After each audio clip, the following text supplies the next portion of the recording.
Salam alaikum, Azul Madzakin, bonjour à tous, bienvenue sur la chaîne de l'Observateur Automobile. Vous êtes souvent à m'écrire en commentaire que les véhicules sont devenus chers, très chers à l'achat. Et avec l'engouement maintenant des moteurs hybrides, des motorisations hybrides, électrifiées, mixtes, essence électrique, voici la réponse de MG au Maroc, la MG3 Hybride Plus.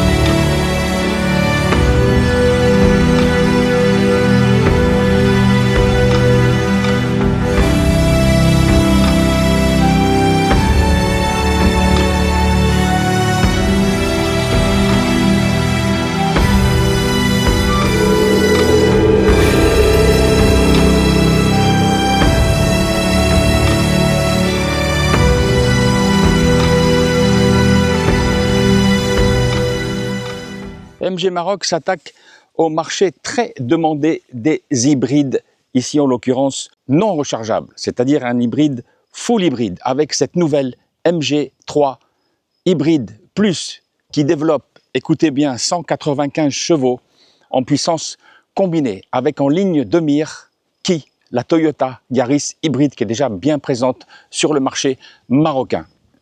Ce que l'on remarque tout de suite, c'est ce capot très plongeant, tu vois, comme des anciennes générations de voitures et surtout de MG, avec bien entendu ce beau logo qui n'a pas changé chez MG.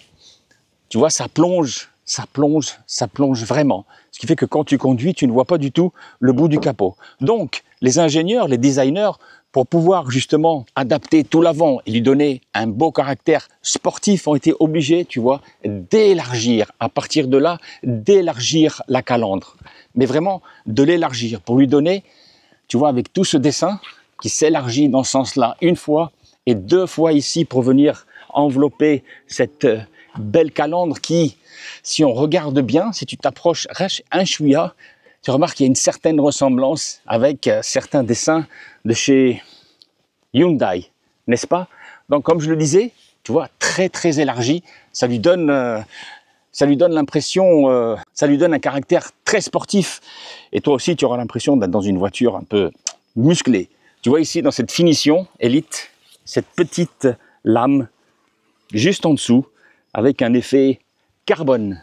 Si on s'attarde ici, sur ce côté-là, tu vois, en nid d'abeille, il y a effectivement une entrée d'air avec des petits trous ici, dans ces losanges, des petits trous qui viennent sûrement refroidir les freins et peut-être même un petit peu les pneus. Et là, ce que l'on voit tout de suite, c'est que là aussi, il y a eu un travail, tu vois, pour élargir au-dessus de ce dessin, pour élargir cette optique qui vient mourir un petit peu sur cette aile. La liaison au sol, c'est important. Ici, sur cette finition, on est sur des dimensions 195-55 de 16 pouces. Sur les versions inférieures, ce sera du 15 pouces. Alors, on n'a plus l'habitude de voir ces petits diamètres sur les véhicules, même dans ce segment des citadines, mais il faut avouer que ça lui donne un très gros avantage sur le confort routier et sur le renvoi des défauts de la route à l'intérieur du véhicule. Ici, juste un cintrage, tu vois, juste un cintrage qui commence sur le pare-choc et qui finit sur l'aile. Donc, ça lui donne aussi un petit air sportif. Et là, tu le vois, le beau logo et le drapeau anglais, pour nous rappeler que même si c'est une sino anglaise, que MG a été racheté par le chinois SAIC, le géant automobile asiatique, ça reste toujours une voiture anglaise. Regarde ici, tu vois cette pliure? Elle commence là et elle continue. Regarde, elle vient mourir jusqu'à la portière arrière sur la poignée. Donc si on se met dans cet angle-là, on voit quand même qu'il y a un travail de carrosserie et puis un autre qui revient rejoindre l'aile arrière. Les bas de caisse sur les portières, là il y a un petit peu de poussière parce qu'on est venu dans une petite piste dans la forêt. Donc une légère pliure en bas, aucune protection, c'est pas une voiture baroudeuse, donc ça sert strictement à rien de mettre de la protection. Et puis ça fait aussi des économies.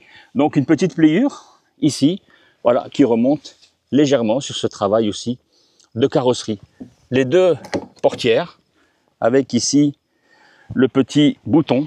Tu vois, quand tu t'approches de la voiture, tu as juste à appuyer là, avec bien sûr avec la clé, et rappuyer dessus pour ouvrir la voiture. Attends, reste à côté de moi. Là, toujours la même caractéristique dans les voitures chinoises. Tu vois, je m'approche avec le micro, écoute. Le bruit de fermeture des portières, toujours aussi feutré. Et ça, comme je le dis toujours maintenant, les voitures chinoises, c'est une caractéristique. C'est-à-dire que un Chinois, en tout cas, quand il va acheter une voiture, c'est la première chose qu'il va faire. Il va écouter le bruit de la portière. Il ne faut pas que ce soit un bruit de ferraille. Et justement, ne bouge pas. Regarde, voici la clé, la belle clé. Ouverture du coffre arrière, mais là, il n'est pas électrique, pour ouvrir la voiture et pour fermer la voiture. Et ici, la clé de sécurité. Tu appuies ici, tu vois. Et là, tu as la clé de sécurité si jamais tu n'as plus de pile. Tu viendras simplement l'introduire sur le cache en retirant ce petit morceau. Et là, après, quand tu as fini l'opération, tu remets la clé, tu refermes et tu la remets dans ta poche. Passons à l'arrière. La trappe à essence, elle s'ouvre pas. Pour pouvoir l'ouvrir, il faut venir ici et l'ouvrir. Là, voilà, avec un beau bouchon pour mettre du carburant. Ben, ici, de l'essence sur un réservoir de 36 litres qui te permettra, avec les faibles consommations de ces MG3, de parcourir presque, je dis bien presque 1000 km plein, au dernier plein, avec les 4,5 litres en consommation cumulée, j'avais une estimation à 999 km. Et ça, c'est une prouesse, on en parlera tout à l'heure quand je ferai l'essai dynamique. Et là, on arrive sur toute cette partie arrière. Et là, ne bouge pas. Ne bouge pas. Regarde ce dessin, comme ça, ce dessin-là, ici, qui remonte là, et qui remonte ici, avec la courbure de la lunette arrière. Ça ne te rappelle pas quelque chose? Là, on est allé chercher de l'inspiration pour te mettre des étoiles dans la tête. Oui, des étoiles. Pourquoi? Parce que ça ressemble, pas fortement, mais il y a de l'inspiration sur le design de la malle arrière de la Mercedes classe A. Je te laisse regarder la photo.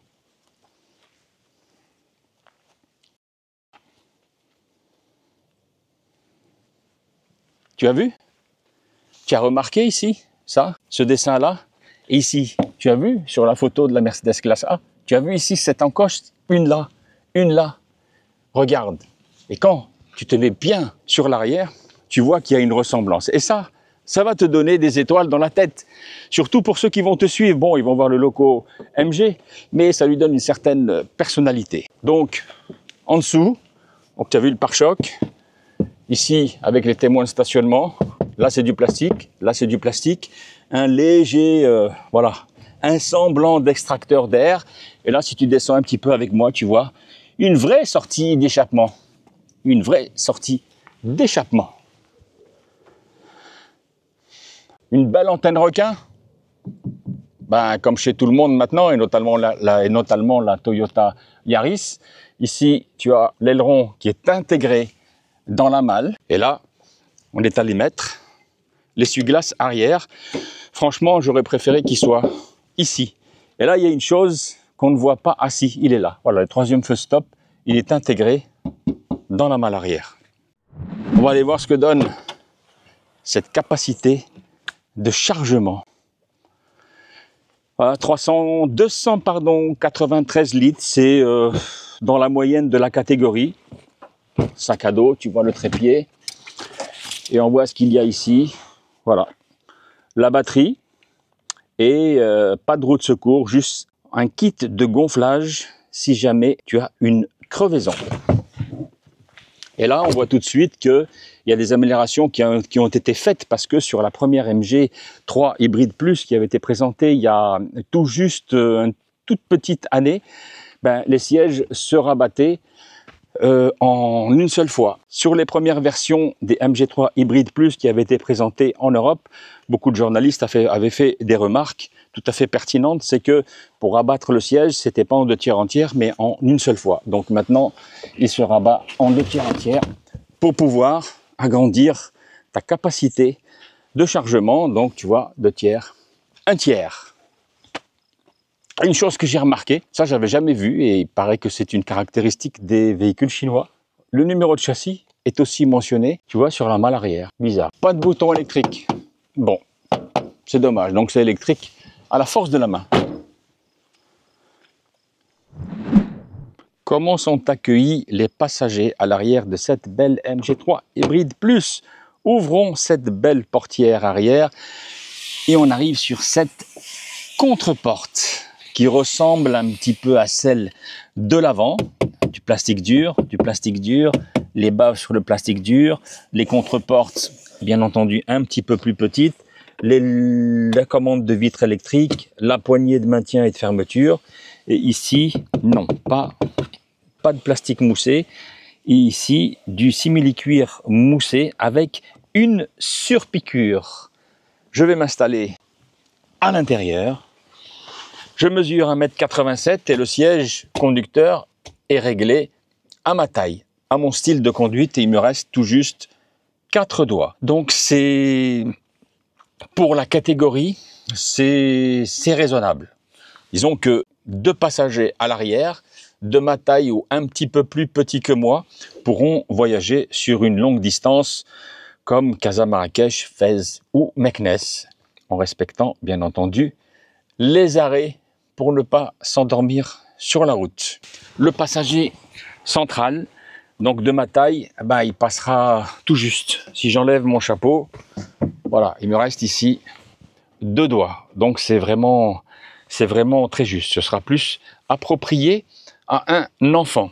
Surtout que ici sur le dos, c'est assez dur. C'est pas aussi bien rembourré que pour les 2 passagers. Le tunnel central, c'est à peu près 3 cm de hauteur. C'est accessible et tu vois que les pieds des passagers pourront bien rentrer puisque tu as presque 20 cm de hauteur. 2 aumônières derrière les portes pour pouvoir mettre tes documents, ton portable et ainsi de suite. On remarque que les repose-têtes ne sont pas imposants, légèrement inclinés vers les passagers, le conducteur et le passager avant.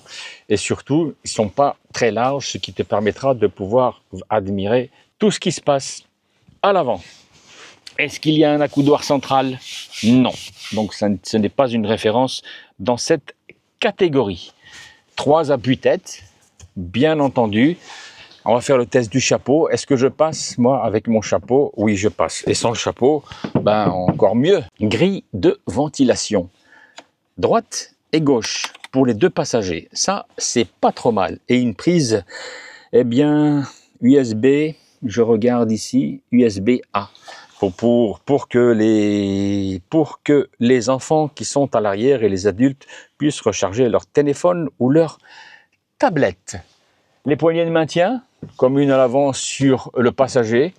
Pour ceux qui ont la trouille, on retrouve aussi l'airbag latéral et ces belles assises qui sont en moitié simili-cuir surpiqué, avec ici un petit peu de simili-cuir perforé et la même matière à l'avant et avec ce logo que l'on retrouve aussi sur le bas de la calandre. Et là, j'avais pas remarqué ce que c'était. Qu'est-ce que c'est? Ah, ça c'est le cache accroche Isofix pour pouvoir fixer un siège enfant. Bon, on dirait que ça a été rajouté au dernier moment, mais bon, écoute, ça se voit pas trop. Les ceintures de sécurité, les 3 ceintures avec les 3 points d'ancrage. Maintenant, on va passer à l'avant, au poste de conduite, pour aller faire cet essai dynamique de cette belle MG3 Hybride Plus. Passons à l'intérieur de cette belle MG3 Hybride Plus en ouvrant la portière conducteur. Et on arrive sur cette belle contreporte. On remarque tout de suite l'isolation phonique qui a été soignée. Un joint qui fait tout le tour du véhicule.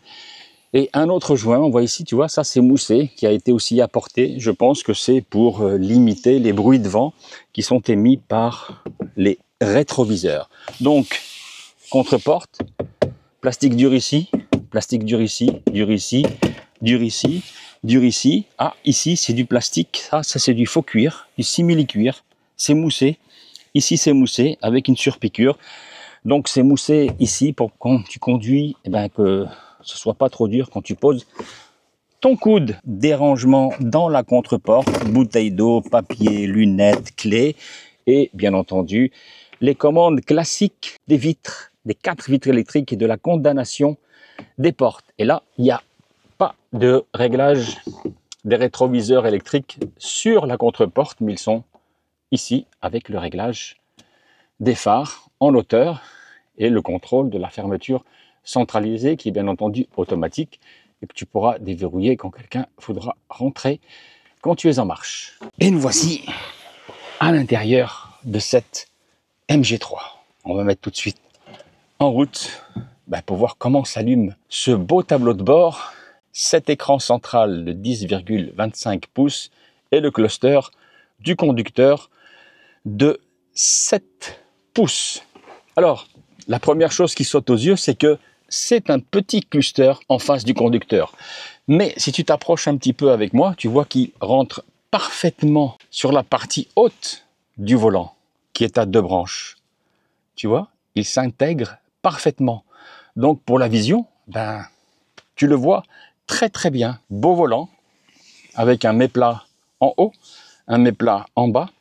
L'encoche ici du centrage du volant, comme c'est pas une sportive, il n'est pas en haut, il est en bas. Et là, j'ai pas très bien compris à quoi servait cette encoche. Peut-être pour les gens qui conduisent comme ça, je ne sais pas. Mais je rappelle bien entendu que pour la conduite appropriée d'un véhicule, c'est d'avoir les mains à 9h15. Donc le volant a un diamètre, je dirais, assez conséquent qui te permet de l'avoir bien en main. Tu remarques tout de suite cette belle planche de bord qui est, ma foi, en plastique dur en haut. Ici, tu vois, un dessin qui rappelle des tenues vestimentaires anglaises.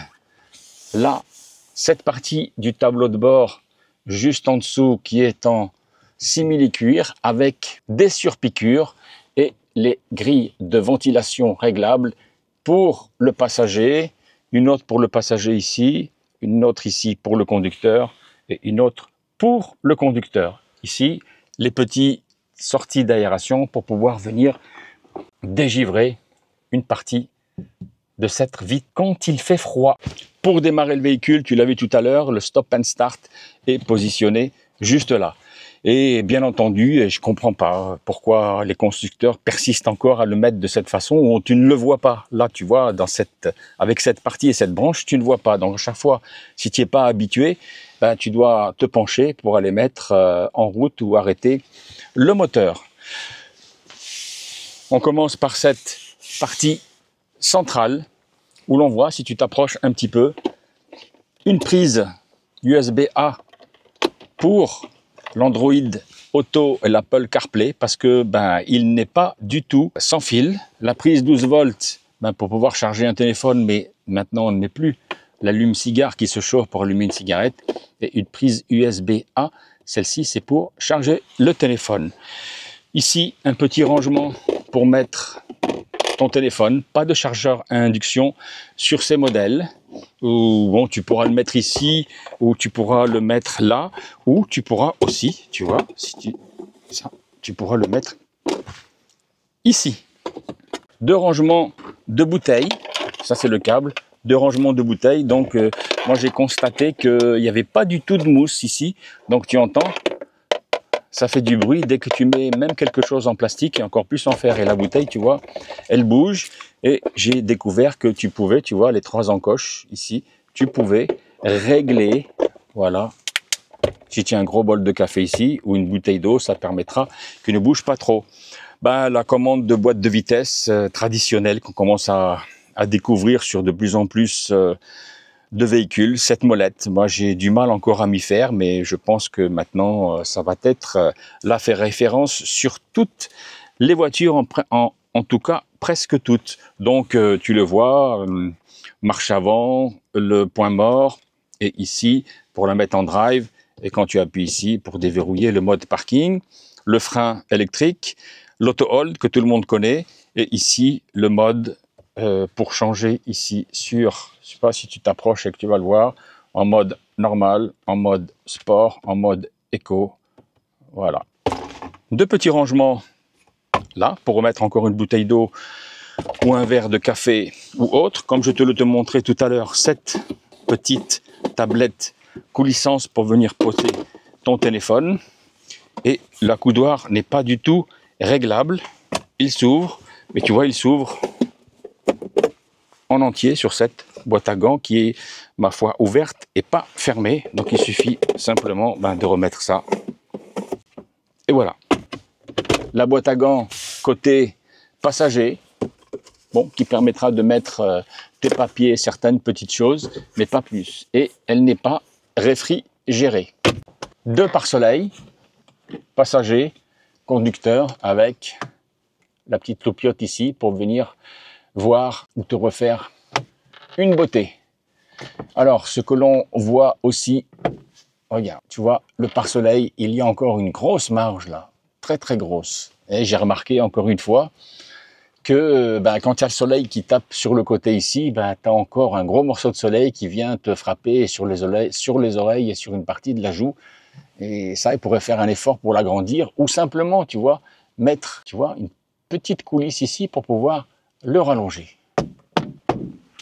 Les micros, pour pouvoir parler en Bluetooth, le SOS, mais je pense qu'il ne fonctionne pas au Maroc.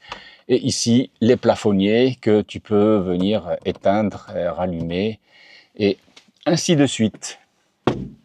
Les poignées de maintien, pour ceux qui ont la trouille, le conducteur n'en a pas, les passagers et les deux passagers arrière aussi. Airbags latéraux des deux côtés.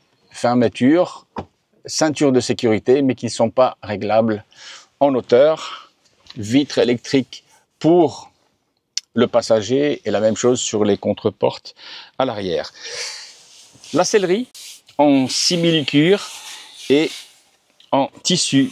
Alors je pense qu'on n'a pas été précisé, je pense que c'est un tissu recyclé avec les motifs que l'on retrouve un petit peu sur la calandre, avec un petit maintien ici latéral sur les cuisses et un petit maintien ici pour les côtes, sur les côtés du dos. Et là, ce que l'on voit aussi, c'est qu'il y a un effort qui a été fait sur la rallonge d'assise. Alors bien sûr, elle n'est pas réglable dans ce sens-là, mais un effort a été fait, ce qui fait que sur les longs parcours, tu auras, pour les grandes tailles en tout cas, la cuisse sera bien posée. On arrive sur les commandes déportées de cette dalle de 10,25 pouces où bon, il y a un certain effort qui a été fait. On voit ici pour accéder directement aux commandes de ventilation et de climatisation en augmentant. Donc ici, il n'y a aucun réglage, aucune touche de réglage qui a été déportée. Donc il faudra à chaque fois choisir le mode. Donc ici, le seul mode qui est applicable à partir d'un bouton, c'est la climatisation et la ventilation.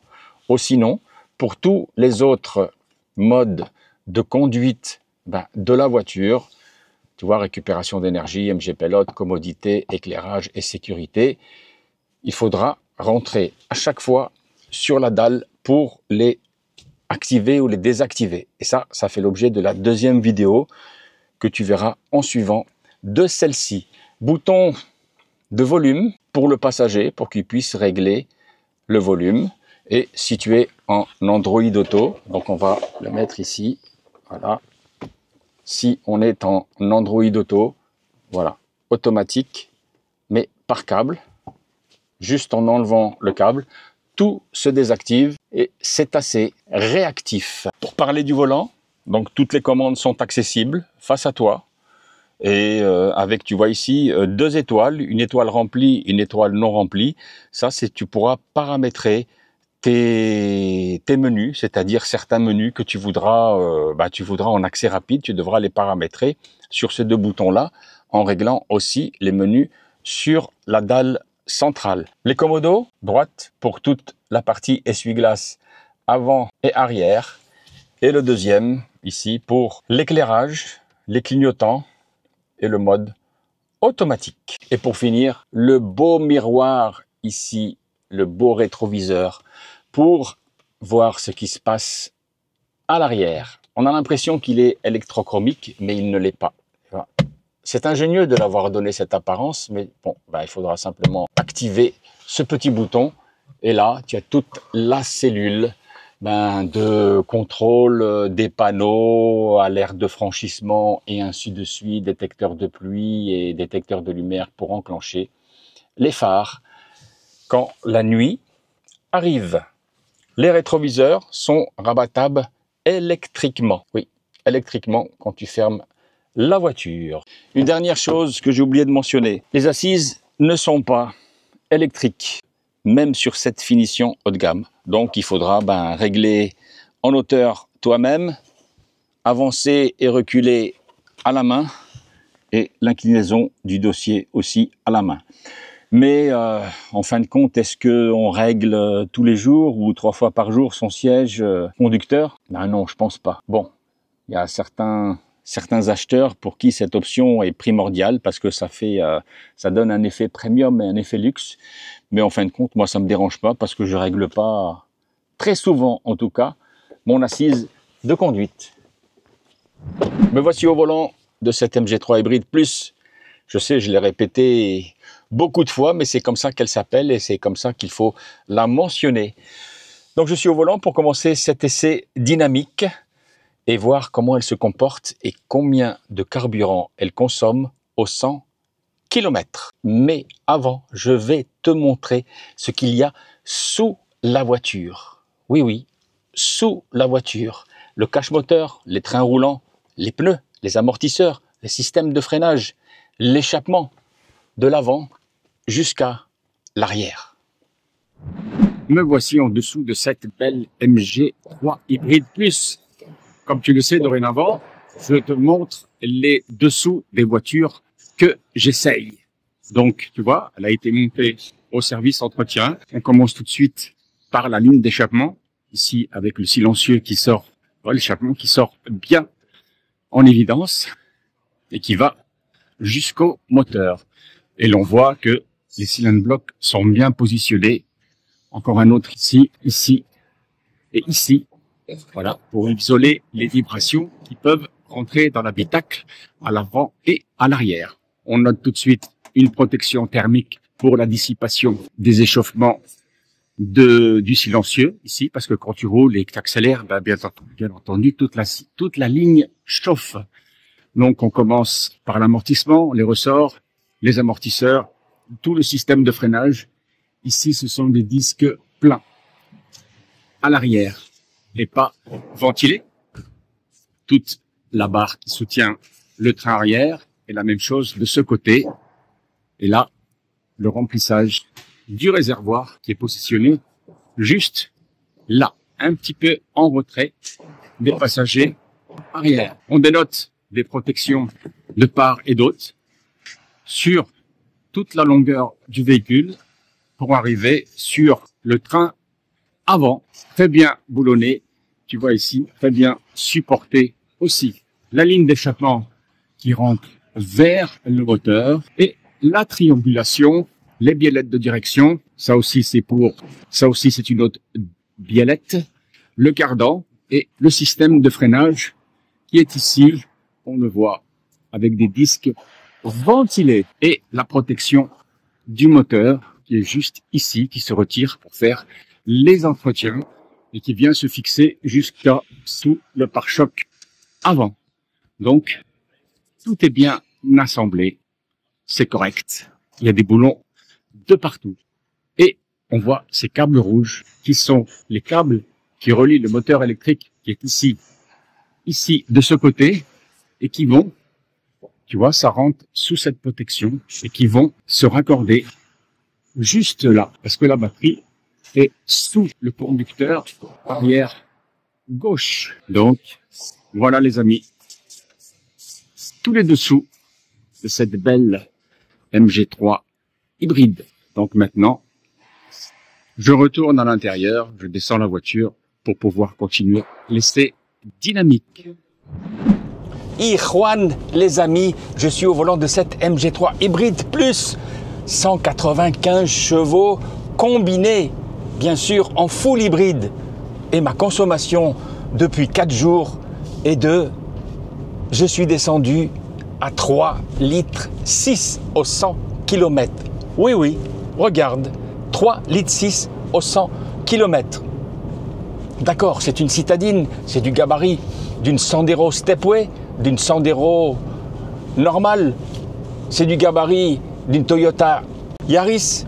C'est du gabarit aussi d'une Renault Clio E-Tech, 145 chevaux. Mais là, 3 litres 6, bah, je suis bluffé. Bon, ben on va commencer. Alors bien sûr, tu vois, ben, j'ai pas mon chapeau parce que là ça va, mais ben, là ça va pas. Ça tape, tu vois, contre l'appui-tête, puis ça me gêne beaucoup. Alors tu vas me voir pour une fois sans chapeau. Donc le premier constat, c'est cette consommation. J'ai fait essentiellement de la ville et surtout de l'extra-urbain. En périurbain, pour ceux qui connaissent Casablanca, Bouskoura, même je suis allé jusqu'à Mohamedia, je suis revenu par l'autoroute de Mohamedia par derrière pour aller à Bouskoura et l'aéroport Mohamed V et Marrakech. Eh ben, je suis aussi descendu à des consommations qui sont bluffantes, c'est-à-dire 4 litres 3, 4 litres 4, comme c'est mentionné sur la fiche constructeur, 4 litres 4, même sur autoroute. Mais c'est extraordinaire. Voilà, qu'est-ce que tu veux que je te disais, en ville, 3 litres 6 pour une voiture qui a autant de chevaux sous le capot et sous le pied, parce qu'effectivement, ben, quand tu appuies, ben, tu as du répondant. Oui, oui, parce que le moteur développe 136 chevaux en thermique pure sur 1,5 litre et le reste, pour arriver au 195, c'est le moteur électrique avec une batterie de 1,83 kWh, ce qui est la plus grosse de sa catégorie. En tout cas, pour ce qui est commercialisé au Maroc.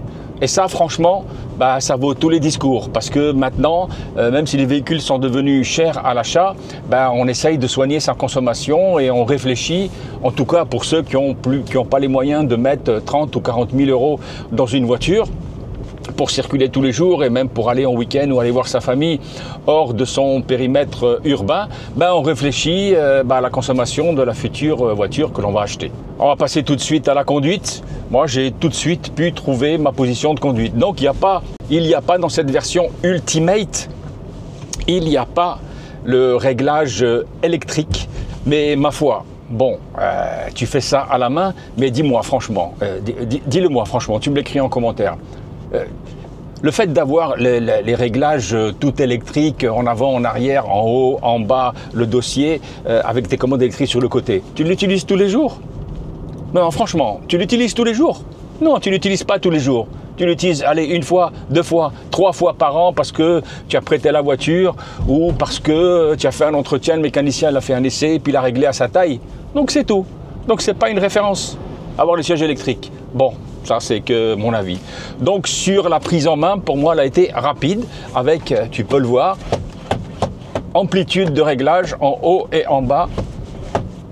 Petits de taille et grands de taille trouveront tout de suite, je dis bien tout de suite, leur position de conduite. À savoir que la première livrée, c'est-à-dire même quand elle est sortie en Europe, cette MG3 Hybrid Plus, le volant ne se réglait que en hauteur. En haut, en bas, ils ne se réglaient pas en profondeur. Là, ils ont fait l'effort, tout comme ils ont fait l'effort aussi, tu as vu, sur la banquette arrière, elle est en 2 tiers entière et les premières, c'était 100%. Donc ça a été changé par rapport aux versions européennes. Je ne sais pas s'ils l'ont en Europe, je ne sais pas. Alors on va passer tout de suite sur un dos d'âne, ting ting, tu vois, ça tremble un petit peu. Eh bien, ça encaisse bien. Alors à l'arrière, il y avait une personne, un adulte, qui a fait un petit peu de route, surtout, alors je fais un rond-point, je regarde à droite et à gauche. Voilà, tu vois, le clignotant, on l'entend bien. Et le clignotant, le bruit du clignotant sort de ce tweeter-là. Ah, ça c'est quelque chose que j'ai remarqué dans les véhicules asiatiques et notamment chinois. Tu vois, je vais le mettre là. Il sort là, de ce Twitter. Je pense que c'est une exigence de la clientèle chinoise. Bon, effectivement, on l'entend bien. Par contre, j'ai essayé une DFSK. Tu te rappelles, j'ai fait une petite vidéo sur la DFSK. D'ailleurs, il y en a une autre qui arrive avec un essai complet sur ses consommations et sur sa praticité. En tout cas, son essai dynamique. Alors là, quand on mettait le clignotant pour tourner à gauche, le bruit venait d'ici, du clignotant, de ce tweeter. Et quand on voulait tourner à droite, il venait de l'autre côté. Bon, ça c'est une parenthèse. Je m'égare, je sais, je m'égare. Et moi j'aime bien parce qu'il faut te faire tes essais détaillés. Il faut tout expliquer. Comme ça, ben, tu fais bien ton choix avant d'aller dans la concession et négocier le prix de ta future voiture. Alors je vais repasser encore sur un dos d'âne. Je ne vais pas désaccélérer. Bah, c'est bien filtré. Il y a un petit peu, on va dire, c'est un petit peu raide, je le sens là dans mes fesses, c'est peut-être un petit peu raide à l'arrière, mais la personne adulte, qui n'était pas de grande taille comme moi, m'a dit que c'était totalement supportable. Alors après, bon, il faut avouer que les assises sont bien faites. Il y a un beau maintien sur les côtés, ici et là. Alors, je vais repasser ici sur un dos d'âne, mais là je vais repasser à 50 à l'heure, 60. Wow! Impeccable. Encore un autre. Impeccable. Ouais, il faut dire que nous, à Casablanca, et même en région de Casablanca, là je suis à Darboisa, mais je te dis pas. Les dos d'âne, ça ne se reproduit pas. Mais il y en a de plus en plus. Voilà, je suis encore passé, tu vois. Il y en a un presque ici tous les 150 mètres. C'est horrible. C'est horrible. Donc je te disais, le maintien sur les côtés, impeccable. Les assises sont bien rembourrées, donc je pense que sur les longs parcours, alors je n'ai pas fait un long parcours de 500 km, mais sur les longs parcours, je pense qu'on ne sera pas trop fatigué. Pas de réglage lombaire sur cette version Ultimate, je ne sais pas pourquoi, je pense que c'est un choix de l'importateur, mais je pense que ça doit exister. Et une chose, c'est voilà, la longe ici, sous les cuisses pour les grandes tailles. Donc là aussi, elle n'est pas réglable comme dans certaines de ses concurrentes. Mais ils ont fait l'effort de leur allonger de 5 cm. Ce qui fait que quand tu es assis, eh ben, tu es bien, moi en tout cas, grande taille. J'ai les cuisses qui sont bien maintenues. Et ça, dans les longs parcours, c'est très appréciable. Visibilité. Belle inclinaison du pare-brise avant. Le montant ici n'est pas trop volumineux, ce qui fait qu'on a une bonne visibilité pour les créneaux et pour faire les ronds-points ou les demi-tours et même pour les stationnements. Par contre, le stationnement 3/4, quand tu veux stationner à l'arrière, la vision 3/4, c'est pas tip-top. Non, c'est pas extraordinaire. Donc il va falloir utiliser la caméra ici, sur ce bel écran ici, d'un peu plus de 10 pouces, où il y a 4 caméras, avant, sur les deux côtés et arrière, qui te permettront de te stationner en vue par le dessus, en vue sur le côté, en vue avant, en vue arrière. Ça fonctionne très bien. Et j'avoue que la qualité des caméras est tout à fait respectable, surtout pour ce prix, hein. Là, avant de te dire ça à la fin de la vidéo, ce véhicule en entrée de gamme, c'est-à-dire en drive déjà très bien optionné, démarre à 189 000 dirhams TTC sans payer de vignette, avec 195 caballos ici sous le capot. Et je dois avouer que, je dois avouer qu'il y a du répondant. Le 0 à 100 en 8 secondes. Le 80 à 120 en appuyant sur l'accélérateur, c'est-à-dire en relance sur l'autoroute ou sur route nationale, se fait en 5 secondes. 5 secondes. C'est pas mal. Mais ce véhicule n'est pas fait pour ça, il n'est pas fait pour faire des embardées. Et voilà, il faut respecter le code de la route, s'il vous plaît, les jeunes, les moins jeunes et ceux qui ont l'âge de la retraite. Comme moi, il faut respecter. Alors là, il y a un dos d'âne assez méchant. Hop, hop, hop. Tu as vu? J'ai la tête qui a bougé un peu, mais ça n'a pas sauté. La voiture n'a pas sursauté. Bon, je m'égare. Sur le plan dynamique, c'est tout à fait correct. Et encore un dos d'âne. Je suis désolé, mais voilà, c'est comme ça. Je peux pas y échapper. Précision du volant. Bon, la direction est électrifiée. Mais c'est pas mou, c'est pas mou. Donc tu as l'impression quand même de conduire, même quand tu le mets en mode sport, parce qu'il est possible de le mettre en mode normal. Voilà, en mode sport, là tu sens tout en mode sport, ça démarre, oui. Là, il y a une petite gestion du boîtier électronique qui fait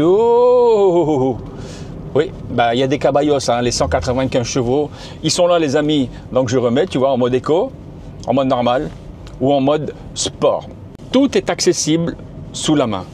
Bon, l'auto-hold, ben, il est là. Bon, ça, tu l'actionnes pas en roulant ou simplement si tu as oublié. De toute façon, quand tu le mets une fois, ben, il se déconnecte pas. Il reste enclenché. Levé de vitesse, ben, tu as vu avec la belle roulette. Bon, moi, j'apprécie pas ça. On va se faire un petit rond-point ici. J'espère qu'il n'y a rien qui vient sur la droite. On va voir comment. C'est très bien. Et la voiture ne se vautre pas. Il n'y a rien à droite, il n'y a rien à gauche. Non, la voiture ne se vautre pas. Et là, tu as du répondant en sortant du rond-point. Alors, où est-ce que j'en étais? Oui, l'ergonomie générale. Bon, cet écran en face du conducteur, le cluster qu'on appelle communément maintenant chez tous les constructeurs, parce que c'est digital et il n'y a plus d'aiguille, 7 pouces. Mais il y a toutes les informations qui sont sous les yeux. Là, sur cette partie d'ouverture du volant, c'est-à-dire de la partie haute jusqu'au klaxon, le cluster est en face de tes yeux et tu as toutes les informations. Tu as aussi la petite étoile pour mettre ta puissance de frein régénératif, c'est-à-dire, alors on remet ici 1, 2 ou 3. Le 3 fonctionne vraiment très bien et on arrive presque, je dis bien presque, au feu rouge en mode one pédale. Oui, on y arrive presque. Et ça, c'est appréciable pour ce budget. Moi, je vais le remettre à 2. Donc, je le disais, comportement du châssis, c'est tout à fait correct. On revient sur l'ergonomie. Donc, comme dans toutes les voitures chinoises, et je dirais même chez certains généralistes, ben, il n'y a plus de commande physique pour pouvoir notamment régler la ventilation, la climatisation et le chauffage. Mais ils ont eu l'intelligence, il faut rentrer bien entendu sur l'infotainment ici de 12,5 pouces, mais j'avoue que c'est quand même très ergonomique. Le tableau de bord, comme je te l'ai montré tout à l'heure, c'est du tableau de bord dur. D'accord, ok. Bon, c'est pas du plastique moussé, tu vois, que ce soit en faux cuir, en simili-cuir ou en vrai cuir. C'est pas moussé, mais écoute, je vais te dire franchement, en tout cas pour nous au Maroc et même dans d'autres pays, et les températures maintenant ont tendance à beaucoup monter dans le monde entier, bah, je peux te garantir que le plastique dur, bah, ça résiste beaucoup mieux aux températures extérieures, surtout en plein soleil. Tu n'auras jamais aucun craquement. Jamais aucun craquement. Et au Maroc, depuis 60 ans, puisque je suis né ici et que ben, j'ai, oui, effectivement, un peu plus de 60 ans, toutes les voitures que j'ai eues, même ici, même avec du plastique dur, ça n'a jamais craqué. Toutes les commandes sur le volant sont très accessibles. Alors, il y a quelque chose qu'il faut quand même noter, et je dois avouer, c'est que ben, chez les Chinois, les réglages, surtout pour les régulateurs de vitesse et certaines fonctions pour rentrer dans le tableau de bord et dans certains menus, ça ne ressemble pas du tout aux standards européens. Alors, je m'explique. Et ça va même plus loin, c'est que chaque marque, surtout pour le régulateur, chaque marque a une spécificité bien précise. C'est-à-dire que ce ne sera pas comme le sigle, tu sais, le sigle qu'on a sur les voitures occidentales. Le sigle qui est ici, qui caractérise le régulateur, le limiteur de vitesse ou adaptatif, ben chez les Chinois, c'est pas comme ça. Chaque marque va mettre le sigle qui jugera bon pour faire plaisir à tel ou tel utilisateur. Mais bon, passons. Tu sais, c'est comme tout. Maintenant, on s'y habitue. C'est comme le téléphone. Quand tu changes d'une marque à une autre, il te faut quelques jours et puis après, ça y est, tu t'y habitues. Elle est bardée d'ADAS. Oui, il y en a partout. Limitateurs et régulateurs de vitesse adaptatifs, maintien dans la voie, reconnaissance des panneaux. Voilà, ça vient pratiquement d'origine maintenant chez les Chinois. Mais bon, ils auraient pu faire l'effort de mettre ici un petit bouton pour tout désactiver. Tu vois, maintenant, ici, il y a lecture du panneau de 40 km/h. Je passe à 41 km/h et puis ça commence à faire bip, bip, bip. Bon, tu peux régler l'intensité des bip, bip, mais c'est récurrent. Et si tu veux désactiver, à chaque fois que tu rentres dans ton véhicule et que tu le mets en marche, il faut rentrer dans le menu, dans le sous-menu, et puis il faut aller tout désactiver. Et puis quand tu arrêtes ton parcours, que tu aies fait 5 km ou que tu en aies fait 500 d'affilée, eh ben, ça reviendra à zéro et puis toutes les ADAS seront activées. Bon, écoute, il faudra s'y habituer parce que je pense que dans même les voitures occidentales, dans les marques les marques européennes que je ne citerai pas, c'est pratiquement la même chose, sauf que chez Dacia, ils ont eu, oui, chez Dacia, bien sûr, il y a des ADAS chez Dacia, ils ont eu l'ingénieuse idée de nous mettre ici un petit bouton sur le côté, ce qui fait que quand tu rentres dans le véhicule, même si tu as fait tous tes réglages d'ADAS, tout ce que je viens de t'expliquer, tu appuies, paf, juste sur le bouton, et puis tout est désactivé. Voilà. Après, je ne sais pas comment ça fonctionne pour les assurances. Je me refais encore un petit rond-point. Il y a un Dacia Jogger qui passe devant moi. Salut Dacia. On a cédé la priorité. Et on redémarre. Et quand tu redémarres, je te garantis, il y a des watts. Il y a des watts. Les 195 chevaux sont bien là. Je ne vais pas aller jusqu'à dire que tu pourras faire du track day sur circuit, mais ça m'a donné une idée ça. On va essayer de l'amener sur circuit un jour. On va demander à AMG, bien sûr, en respectant certaines consignes, mais je serais curieux de pouvoir la mettre, en tout cas avec une autre voiture essence et même en full hybride. J'aimerais bien la mettre sur circuit.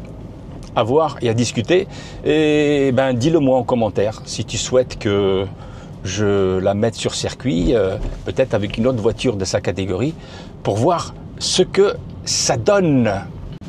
Le repose-tête, bon, avec le chapeau, sur cette voiture ça passe pas, je sais pas pourquoi, peut-être parce qu'il est trop penché ou peut-être trop épais. C'est pas trop dur, c'est mou, oui c'est mou, donc tu te fais pas mal à la tête, même sur le long parcours à rouler. Voilà, cool, comme ça, tu vois, en roulant cool comme ça. Ouais, tu vois, j'ai la tête droite. C'est bon ça, hein? C'est bon. L'accoudoir, même pour moi, 1,87 m, qui reculait le volant. Bon, moi, je ne conduis pas non plus avec les mains comme ça. Donc, tu vois, tu le sais depuis le temps. Je suis assez type pilote automobile. Et oui, parce que ça m'est arrivé. J'ai fait des courses automobiles et beaucoup de courses de karting. Donc, je suis, alors je disais, bien... celui-là, je ne sais pas, il n'a pas mis de clignotant. Voilà, je suis bien assis et surtout mon coude, voilà, même grande taille, mon coude est bien posé sur l'accoudoir. Et voilà, je dépasse les 40 km/h et ça commence à faire ding, ding, ding. Ah oui, j'ai oublié une chose importante, c'est l'insonorisation. Et ça, j'ai aussi autre chose que j'ai pas dit, que je vais dire en suivant. L'insonorisation, comme j'essaye maintenant de plus en plus de voitures chinoises et je suis bluffé par l'insonorisation qu'ils apportent à leur véhicule. C'est stupéfiant. C'est d'accord, je redescends à 40 km/h. Il n'y a pas de panneau à 40, mais lui, il me dit 40. Bref. Allez, je reprends, excusez-moi. Ils ont apporté un soin particulier à l'insonorisation. Et ça, c'est très plaisant. Surtout quand tu avances dans l'âge et que tu fais pas mal de kilomètres, tu as beaucoup moins... Parce que le bruit, ça stresse. C'est normal, ça stresse. Comme les anciens diesel, mais avant on disait rien, mais maintenant on est devenu plus exigeant. Donc, assez bluffant la sonorisation apportée à ce véhicule, comme toutes les voitures chinoises. Je sais, je me répète. Le dernier point que je voulais aborder avec toi, c'est la gestion du moteur thermique, du moteur électrique et de cette boîte à vitesse à 3 rapports. Là aussi, la gestion est un quasi sans faute. On ne sent pas du tout, je te le garantis, on ne sent pas du tout le passage du moteur thermique à l'électrique et du moteur électrique au thermique. Et même en puissance combinée, l'insonorisation a tellement bien été étudiée, a tellement bien été installée et faite sur cette MG3 Hybrid Plus que tu n'entends même pas, que ce soit en moteur thermique seul ou que ce soit en puissance combinée, c'est-à-dire quand vraiment tu tapes dedans et que tu écrases l'accélérateur, tu ne sens pas du tout le passage de vitesse. Alors bon, il y a quelques fois, surtout à bas régime, tu sens qu'entre le deuxième et troisième rapport, il y a quelquefois une hésitation, mais ça c'est sur les parcours urbains, mais il n'y a pas d'incidence sur la consommation, puisqu'elle est donnée, je le répète, à 4,4 litres par le constructeur, c'est-à-dire sur la fiche du constructeur officiel, 4,4 litres au 100 km au cycle WLTP, et je suis descendu à 3,6 litres au 100. Et je le précise, sans avoir une conduite avec ce que j'appelle un pied de velours dans une chaussure en coton. Oui, c'est comme ça que me disait mon père. Il faut conduire avec un pied de velours dans une chaussure en coton. Donc je reviens sur le sujet. Je n'ai pas adopté ce type de conduite et j'ai réussi à descendre à 3,6 litres au 100 km. Et ça, c'est un atout à mettre sur la balance à l'achat de ton véhicule. Ben, franchement, là je suis sur la route côtière de Darboisa, pour ceux qui connaissent. Ben, j'ai pas envie de passer à la suite pour aller conclure à l'extérieur. Je suis sur la route côtière du côté plage, bien entendu, par route d'Azmour à Darboisa. Ben, j'ai pas envie d'arrêter pour passer à la conclusion à l'extérieur, ben, parce que c'est un véhicule très plaisant à conduire. Je suis agréablement surpris par cette MG3 Hybrid Plus. Et tu le sais, dans tous mes essais automobiles, s'il y a un défaut, je ne vais pas dire que je ne me gêne pas pour le dire, mais je le mentionne à ma façon. Parce que le défaut que j'aurais trouvé sur le véhicule, toi peut-être que tu ne le ressentiras pas. Mais moi, le but de ces vidéos que je fais pour toi, c'est te donner ses qualités et aussi ses défauts. Mais bon, là, il n'y a pas beaucoup de défauts. Si, il y a peut-être un petit défaut, un petit. C'est le coffre qui arrive difficilement à 300 litres. Bon, pour voyager, à 2, ça passera. À 3 adultes, ça passera, mais il faut que le troisième mette le bagage à côté de lui. Bon, avec un couple et un enfant, ça passera aussi. Bon, après, tu peux mettre un coffre de toit là-haut, bien sûr. Ça, j'avais complètement oublié. Tu peux le mettre. Mais à 4, un couple et 2 petits-enfants, peut-être. À 4, avec 4 adultes avec bagage, ce sera juste. Bon, maintenant, je vais me décider. Allez, on passe à l'extérieur. Pour la conclusion, ne coupe surtout pas. Cette MG3 Hybrid Plus qui vient d'arriver sur le marché marocain, des citadines polyvalentes. Je dis bien polyvalentes, tu as bien vu qu'on pouvait voyager à 3 ou même à 4 avec bagage, va bousculer le marché marocain des citadines hybrides non rechargeable, c'est-à-dire full hybride. Au prix où elle est annoncée en entrée de gamme, c'est-à-dire à 189 000 dirhams pour culminer sur la 3e version à 229 000 dirhams avec toutes les options et les ADAS qu'elle embarque, va faire beaucoup de mal à la Yaris hybride, à la Clio E-Tech avec seulement 145 chevaux et à la nouvelle Peugeot 208 qui vient tout juste d'arriver aussi avec une motorisation hybride légère. Donc oui, sur la fiche constructeur et sur la fiche technique de MG, effectivement, cette MG3 a beaucoup d'atouts. Nous étions sceptiques parce qu'on ne croit pas tout ce qui est écrit sur les fiches des constructeurs. Donc comme tu as vu, on a essayé de la présenter et de l'essayer vraiment en conditions réelles. Et tu as bien vu que les 4,4 litres qui sont annoncés par le constructeur, on a réussi à baisser cette consommation en frôlant les 3 litres et en moyenne avoir 3,5 litres au 100 km. Donc oui, si tu veux acheter une voiture dans ce segment, je t'invite à te rendre dans toutes les concessions MG du Royaume du Maroc. S'ils sont installés dans presque toutes les villes, les commerciaux se feront un plaisir de te la faire essayer. Et je suis convaincu qu'à ce prix, avec tes besoins et en hybride, je suis convaincu qu'elle pourra te séduire. Pour ma part, je vous dis à très vite pour de prochains reportages sur la chaîne de l'Observateur Automobile. Et je t'invite aussi dans le commentaire à me dire quel véhicule tu voudrais que j'essaye. Je m'efforcerai à l'emprunter auprès des importateurs et des constructeurs pour t'expliquer et pour te montrer tout ce que tu me demanderas. Si tu ne l'as pas encore fait, je t'invite à activer la cloche de notification pour être averti de toutes les vidéos que je poste sur ma chaîne YouTube et à me mettre un beau pouce bleu. Tu cliques juste là. Salam alaikum, au revoir à tous, à très vite et attention sur la route.